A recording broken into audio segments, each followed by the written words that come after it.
Don't look at the camera.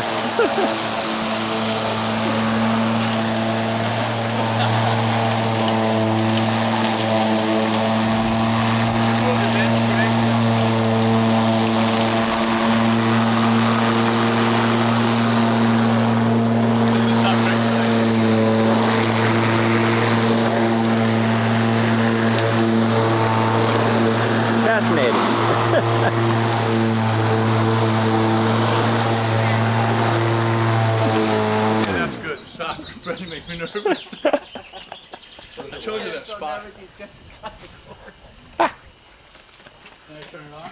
Yeah, it's not as light as I thought it would be. Well, it's got the grass, you know, when it starts to fill with grass, it's anyway. You gotta turn it on, Let me Greg? finish it. It's a two-man job. No, let me do it. No, let me finish it. honey. I want you to rest. Go get some more water. Don't run the cord over, Mark. I won't. So I'm gonna, this is my payment today, gonna steal some mint. Oh, good. please. Yeah.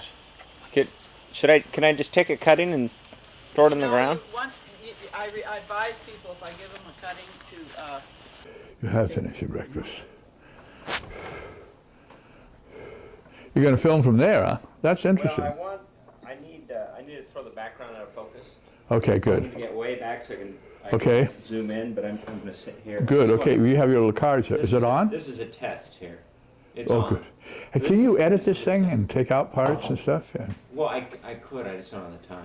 No, I mean, But it's easily, once you Could put be it, done. put it on R- a really computer screw editing up. program, yeah. you take out anything you But want. you don't know how to do that, do you?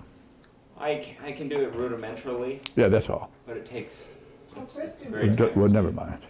I just want to, my urgency is to get as much Sure, material sure, from sure. you. Right, the okay. edit- So you didn't write down any new questions? Well, I've written down, I would like to, I just want to do this test here. Sure, we're testing right now. I Yeah, know. we're testing out. I want to revisit some stuff, because I think we've lost Okay, some fine. things, Okay, which are really great stories. okay, go ahead. But I'm not ready yet, because I'm just testing here. Okay, all right. Still got my half-hour setup time. I'm 10 minutes away. Okay.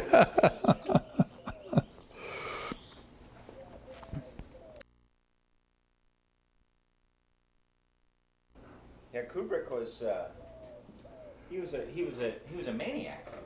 Yeah, A horrible person to work for. that was a horrible film Jack that Nicholson hated him. Nicole and Tom did. As Yeah, that was bad. that was really He had bad. lost it by then, yeah. He lost it, yeah. It still had that, it still had the visuals that Yeah, but it's literally. stupid film. Have you ever seen anything by Peter Greenway? The Cook, the Thief, the Wife, and Her Lover? Yes, The Draftsman's Contract? Yeah, yeah, he's real right. unusual Yeah, painter. Michael Gambon, the man I did Path to War with, an HBO film, worked with Greenway. you did. Oh wow. Yeah, yeah. Did you see Path to War on HBO? No. Did you read it? It's very worthwhile. But Okay. The escalation of the Vietnam War. I'll write it down for you. Yeah. Okay. And I'll get on Netflix. I have Netflix. Yeah, you get it on Netflix.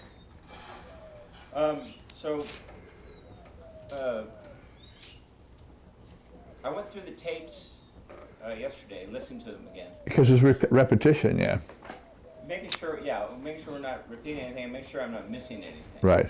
Does that make sense? Sure. Sure. So to start with, your trip from, I think it was Normandy to Biarritz, that you and your friend took, Oh yeah. can you elaborate on that at all? Well, yeah. We took the ferry across. Are you going to start? Yeah, we're starting, and find your mark here. Okay. Yeah. We Put a piece of tape on that. no. I'm looking right there. So you got me? Okay. yeah, I so got can you. get up and- Okay. Is this thing on or not? It's on. We're rolling. Okay.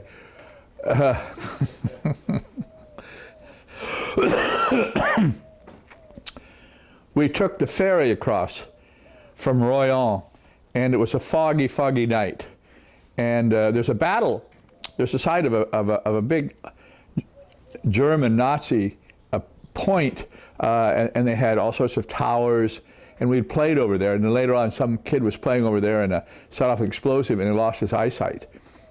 But the night we went, we didn't go to the battlefield. It was a foggy night, and we went down the road, and we had our sleeping bags, and we saw a road that we thought would be great in a field, and we pulled in and went to sleep. And we woke up in the morning. We were on the front lawn of a chateau. You know, we were on the driveway of a chateau. Did I say this before? No. And then we went on to Bordeaux, and we looked up a friend to see if he wanted to go with us, but he didn't. And then we just went on down to Biarritz, and we camped. How did you travel? By motorbike. We were on our own motorbikes. Motorbikes, okay. Yeah. Where did you get the motorbikes? We had bought them. They were like 49cc, you know, and we'd taken off the muffler. And then every time we'd see a policeman, we'd put our foot up against the end of the exhaust pipe, you know, to try to muffle it as we were going through town. And the spark plugs would always, they'd get a line on it and they wouldn't work anymore, and we'd have to take a hot spark plug out and put in a new cold one. They're called bougies, a candle in France. But a piece of carbon would go between the whatever and the whatever, and we'd have to clean it out. And it was a great deal of fun. We went to I think a motorcycle race on our bicycles, on our motorbikes one time. We went all over. Really? Yeah. I gotta cut for a second. Yeah. I gotta turn off the fire. I think the fire's gonna create. Is that great? Well, I don't know. Well, it's interesting. And what was the other undertaking? Did you tell about when you had to go down to tell the guy that the money was coming from America? Well, he's already got that one. Good. Okay, so we're now in, you're in Bordeaux. Yeah, well, then we went on down to Biarritz and we camped, and then we came back. It was nothing much more to tell. And that was it? No adventures, no No. no Nazis, no No. resistance. Nothing. Did you tell about the time you went to take the test with, I'm not going to tell that. why not? Tell that. No. Oh, come on. So I've got something I'd like to Make him tell you this one. embellish. He has to tell you the one about when he went to take the test. The test In Heidelberg. in Heidelberg. Okay. He has to tell you that. Is this thing off now, I hope? No, it's rolling. Well, back up. Back up, let's erase it. No, you have to. Come on, Betsy. What? Pull up a chair. Are you ready? I'm. All right. Are we on? Yep. Okay. After we'd done the 2 sailing trips in Greece, and probably even after one in Turkey, we were at a party in Ventura, and a retirement party of somebody, and John Davy was there, and I didn't know him very well. He was a friend of Mike Seeley, and I was talking to him, and I said, "What are you going to do this summer?" And he said, "I'm going to make a trip around the Peloponnese, and I'm taking another guy and his Howard wife and his Siegel. daughter, Howard Siegel." And I said, "Oh, can we join you?" And he said, "Well, I'll ask Howard. If it's okay with Howard, it's okay with me." So we were able to join him, and we rented a car in Athens, and we followed them around. We went across the Gulf of Corinth, and we got to be better friends with John than the other guy was. You're going to tell about Asclepius and John? And Oh yeah, and then John had was a single guy, and he had a lot of girlfriends, and there's a place there. What's the name of it? Well, it was Epidaurus. Epidaurus, where all the Greeks used to go for health reasons. And Oh, that's actually not where it was. It was Asclepius's and hangout. talk to the gods. Yeah. Talk to the gods about their medical problems. And I always remember John saying, "Please God, no AIDS, no aid," because there's many different partners. And so then after that, we had a week on the Peloponnesus. After that, we went to go to Skyros, the island that we really loved that was not very touristy. And we went to the airport. We bought our tickets. We went to the airport. They took our bags. We were going off the airplane, and all of a sudden Olympic Airlines went on strike. And they said they wouldn't even get our bags out of the plane. We had to go get our bags out of the plane ourselves. And we met a couple there who I thought were British. They were a director and an actress with perfect English, but he was the head of the Dutch National Theatre Company, and she was one of the major actresses. So we shared a taxi to go to the bus station to take the bus to the ferry, but the traffic was so bad we couldn't make it to the bus on time. And he turned around and said, "Well, let's just take this taxi to the ferry. It's $150. I'll pay it all if you don't want to pay." And I said, "No, I'll pay half of it." And so we got on the ferry, and we met a beautiful Chinese girl and her husband and their little kid, and they were on their way. And we went to the pension with them in this beautiful, they had an apartment up on the top of the roof, a beautiful place. and we rented a motorbike, and we waited, and then John came, and met, and John and them got along really well, and John, I'm sorry, what island or what? Skyros, it's up in the okay. Right, Sporties. this It's is where an we island. had sailed the first time when we had the heavy wind and that Right. and so forth. It's about 25 miles off the mainland. But you and Tom Lutz had the same birthday. Remember that? Oh yeah, and we shared June 20th. we had a lobster dinner, and we had that Retsina. Retsina from the barrel, the homemade Retsina. It was just that wonderful. Didn't taste all like pine Pine-Sol. Sol bathroom cleaner the way some of the Greek wine does. But every night we just talked about the plays that they had done and the plays that we loved and theater in general. We had such a wonderful time. Oh yeah, they were really wonderful. And then we went off to a restaurant with John and I following you in the taxi, on our motorbikes. And Well, but the handle or whatever, this thing gas of throttle broke, yeah. John's throttle had broken, so he stopped and got a little twig and some string and rigged it all up, and away we went. But we went out to this place that John said he thought we would love, or I guess Tom and Ann told us that they really loved it. And it was a place way out in the middle of, kind of in the woods, but right on the edge of a beach. And the beach, there were cliffs all around it that were pink marble. So the pink marble reflected in the water. Remember how beautiful that was? Mhm. And we got there, and I guess she had a menu, and we started ordering from the menu, and she said, whatever you want. And it turned out they didn't have anything on the menu. So that was a total waste of time. And they did have horta, which is just the greens that the Greeks gather in the spring, kind of like dandelion greens and other kinds of greens. Remember that? Yeah. It was wonderful. And then we were helping them wash the dishes, and they had a son, this family who ran, it was just a little family. Basically, we were at a family's house. It was not really a restaurant. And they had a son who was retarded, remember? And he kept yelling. And they would take him out in the water, and he would play a little bit in the water. He was a grown man, but he was very, very young in his responses to everything. He didn't really talk or anything. Well, tell them about the time we went over to see Rupert Brooke's grave. Well, we were as usual, on our motorbikes, and we decided that we'd seen a statue in Skirostown of Rupert Brooks, and this is the island where he had died. So we decided we wanted to go out to the gravesite. And it was way up I guess it was the northern end of the island, wasn't it? And along the way, we came across these sarcophagi. Remember those? They were stone, they looked like giant basins. They were maybe 5 or 6 feet long and 2 or 3 feet wide. And we were looking at those, and John started digging in the ground, and he found some of this ancient glass that's all radiant, kind of, it changes composition so that it looks sort of like a rainbow, like iridescence. And so he decided that he would try to get it through customs, which he did. Sorry, John, if they come and get you for this, I'm really sorry. Anyway, we went out further, and we found an olive grove, and at the end of the olive grove, just looking out to sea, was this grave of Rupert Brooks, and there was this poem of his engraved on the stone. And if I read it, it always makes me cry. Baby, you better read it. No, you read it. You go ahead. Okay, well, I'll try to get past it. What is the title? He was a British poet who fought in World War I, and one of the anti-war poets. But he was on a submarine, and he got an infection and died. And they brought him ashore and buried him in this beautiful olive grove. There's nothing around it. So pretty. It's a beautiful, beautiful setting right on the beach, where there's been no development around it. This is on this island. Yeah. On this island of Skyros. And this is the poem. And what is the name of The soldier. the soul? If I should die, think only this of me, that there's some corner of a foreign field that is forever England.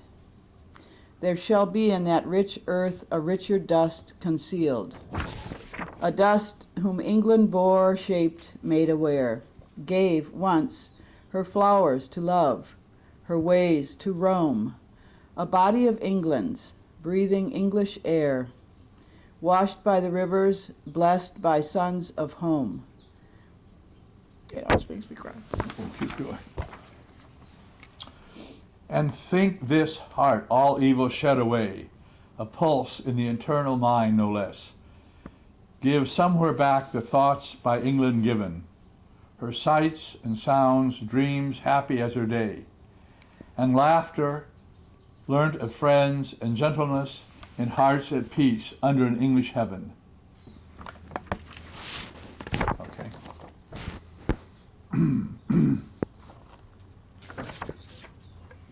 Oh, we didn't finish the poem? We did. Did I cut? No, you didn't cut. We did finish the poem, but she does it better than I do. I think it's nice for you to read half, but it was nice. Okay. Yeah, Nice. don't be silly. I'm going to memorize that poem. It's so beautiful, isn't it? It's just wonderful. Okay?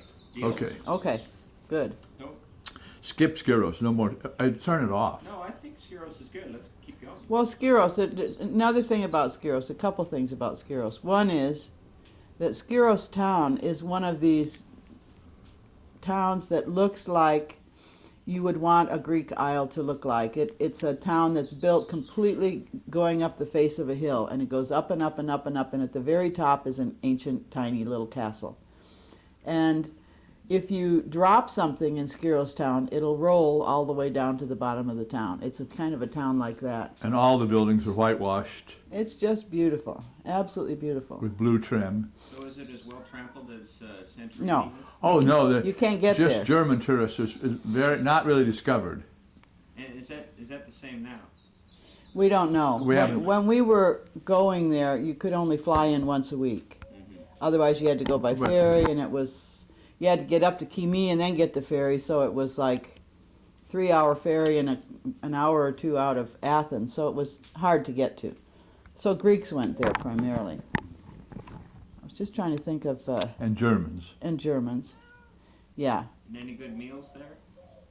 Very simple Greek food. It's wonderful food, but it's very simple. It's not, it's just wonderful. Every meal is wonderful, but it's not No, it's not as good as other places. like France, but it's Well, even other Greek wonderful isles have bread, better food. wonderful salad, beans, greens, stuff like that.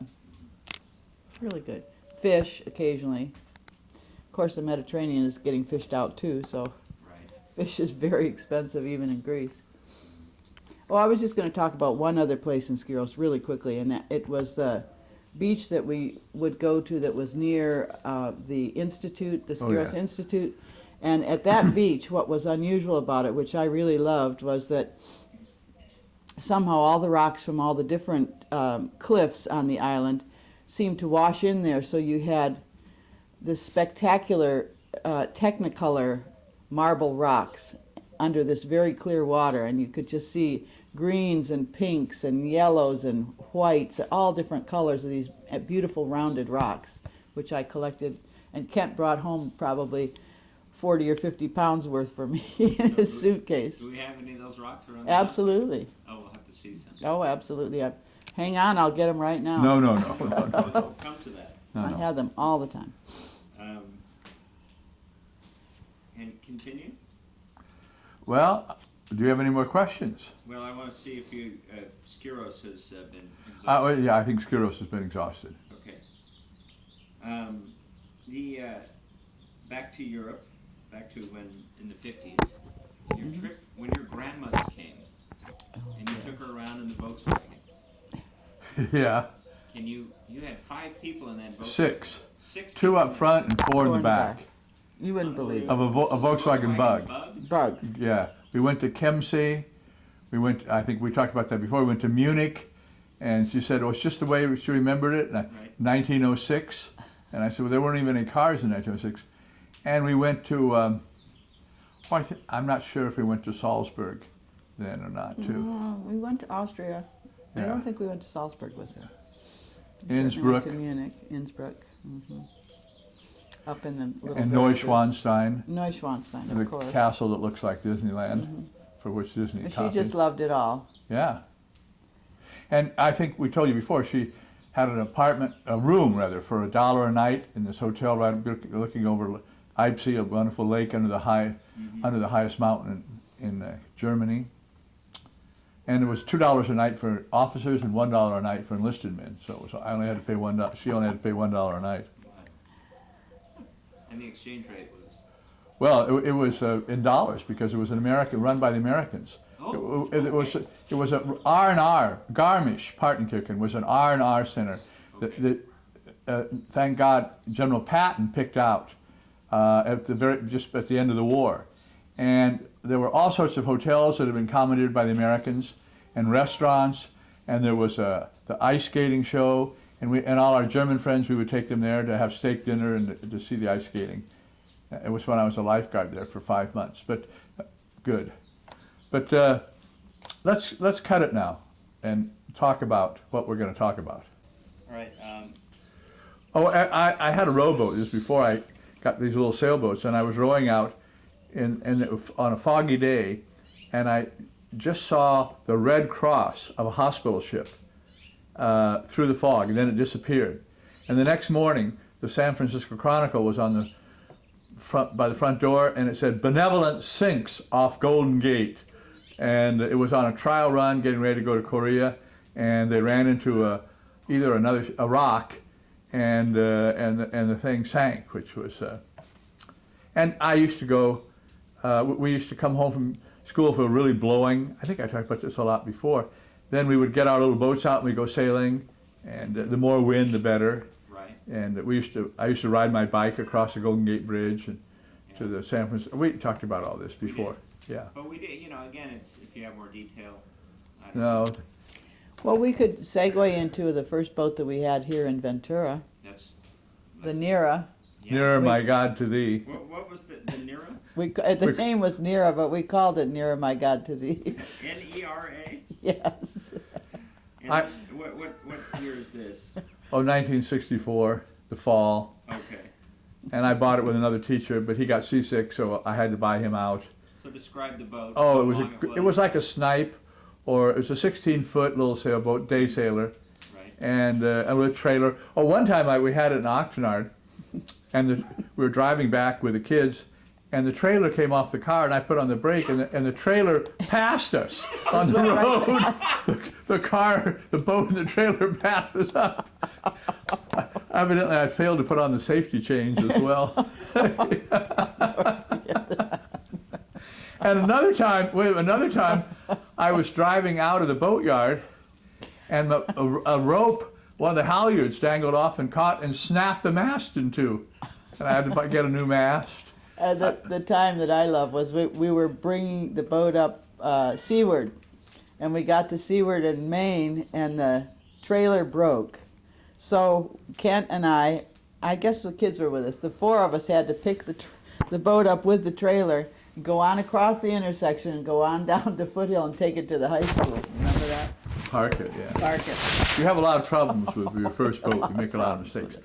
Then what happened is we saw an ad in the paper that we could rent a Cal 25, and it happened to be by the principal out at Loma Vista and the school psychologist. I knew both of them, and we could get it 18 days a year for $18 a month, and we were the only people that took it to the islands, and we started taking it to Santa Cruz, and the boys would get seasick, but they still wanted to keep going. And the worst one was when we stopped at Painted Cave, and we'd anchor and go into Painted Cave, and when you would anchor, the kids would get really seasick, but they would say, they would throw up, and that'd be it, let's just keep going. And I once took Don Pettit and some of his friends on a 3-day charter. They sort of chartered me to take them around Santa Cruz Island, and we were always having trouble with the outboard. We could go into Smugglers at night because all the fishing boats would be in there with all their lights on. It was like it was like New York City at night, or Times Square. But you really learn when you have to be the skipper. You don't learn when you're just crewing for somebody else. Then I also crewed for PK Edwards a lot in races, and he gave me a lot of stuff to take to Tahiti when I went over to join Bill Kohut and those guys in the Marquesas. Just one other quick thing about the Nera. Another reason the boat was so beloved, Kent would offer to take people out sailing and they'd jump at the chance, but they didn't know that he would be in the back with the tiller, and the spot where they sat was the spot where all the waves came.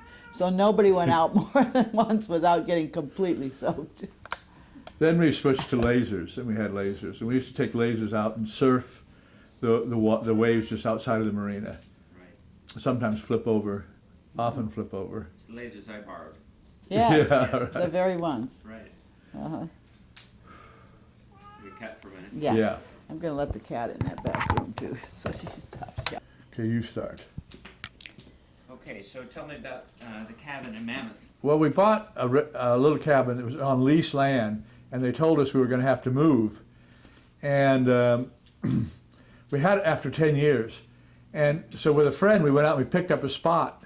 We picked out a spot up in Pine Glade, a mile and a half away. And we thought about moving the red cabin up there, but a guy convinced us I was throwing good money after bad. So a guy who had built one other house before said that he would help us build a new house or move the cabin. So Kevin Wallace, who's now the fire chief at Montecito, so using him and then getting all my friends that had stayed in the red cabin, because it didn't have water during the winter, we didn't have to worry about freezing the pipes. So I called loads of people and they came up and we did it all with volunteer labor. We had a contractor build the foundation and put in a septic tank, but we did everything else. And Betsy, the very first day, there were all of us there, and Betsy went up to Kevin and said, I won't tell you any more changes, but let's just raise the The cripple wall. the cripple wall, the basement wall, about 3 feet, and then we'll have headroom in the basement all the way, or we'll be able to crawl to turn off the water and turn the water on. And so Kevin was confused about how to do it. We're putting in the 4 corner posts, and he and I went over to see the contractor in Mammoth, and in about 20 minutes he told Kevin how to do it. I didn't understand what he was talking about. But then the story I want to tell about Kevin is that at that time he was on a fire truck in Montecito, and one night at dinner he said that they had asked him to put in for battalion commander, but he turned him down. And I said, as I usually do without thinking, just putting my foot in my mouth, I said, what's the matter? Are you Peter Pan? You don't want to grow up? You just want to keep playing on your fire engine? And I said, you know, they won't keep asking you if you turn them down.